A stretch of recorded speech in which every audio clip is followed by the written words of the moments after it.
Everyone has something that alienates them from God. No matter how you live your life or what worldview you adopt, because of our flawed nature, there will always be a part of us that exiles ourselves from God. The Prodigal God by Timothy Keller offers a new perspective on the prodigal son story and shows us that everyone is in need of God's grace.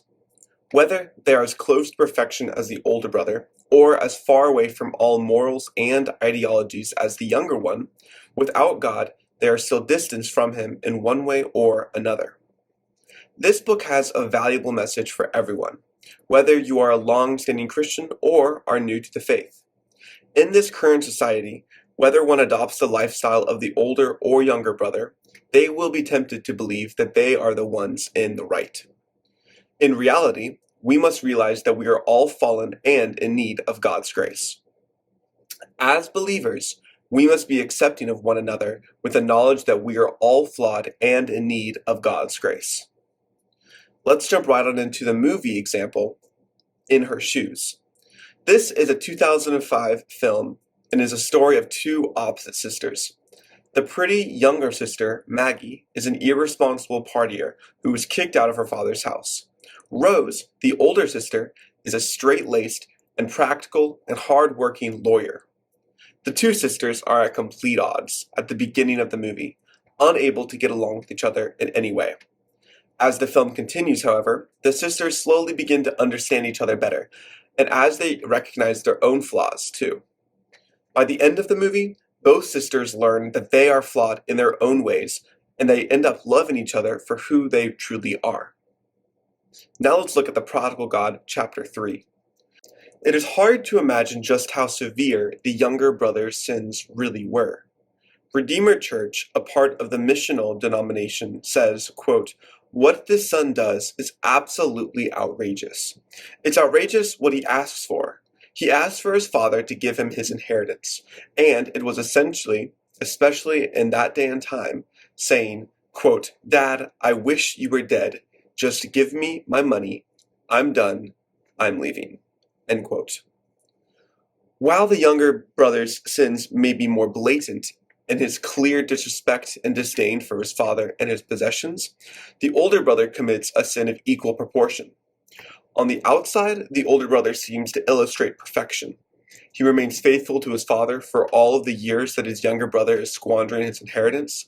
He continues to work in his father's field and waits for the inheritance he will one day be given patiently. However, they both do commit the same sin. As Timothy Keller points out, it is not his sin that distances him from his father, as it does his youngest brother, but instead, it is the pride he has gained because of his righteousness. Because of this pride, he does not enter into the house or partake in the feast. In this parable, even though they are complete opposites, both sons are after the same thing, their father's wealth. Now let's look into how In Her Shoes, the movie, relates to the prodigal God. Rose in the movie, In Her Shoes, symbolizes the elder brother, while Maggie is the younger. The reason why this is a perfect example is because both sisters recognize the good in their sibling and the weaknesses and harm they themselves have by the end of the movie.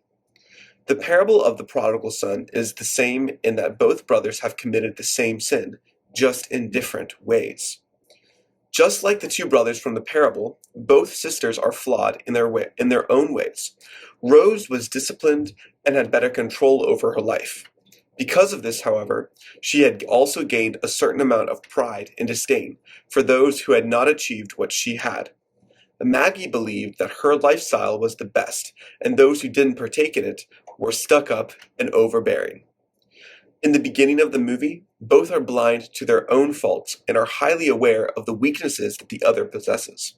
However, by the end of the movie, they also learn that they themselves are flawed, and it's because of this that they can appreciate each other for who they truly are.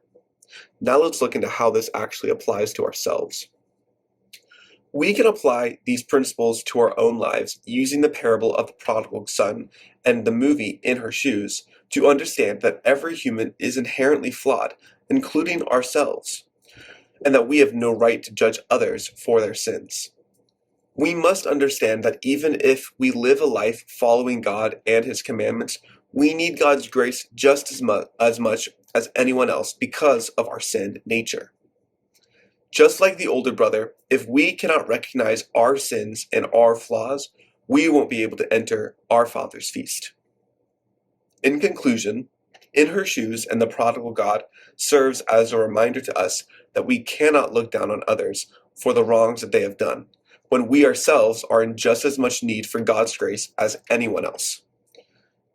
Just as Maggie and Rose reconcile at the end of the movie, recognizing their shortcomings and their love for each other, so should all Christians on earth. I believe that Matthew 5:7 states it better than anything else, saying, quote, "First, take the log out of your own eye, then you will see clearly the speck out of your brother's eye." Thank you.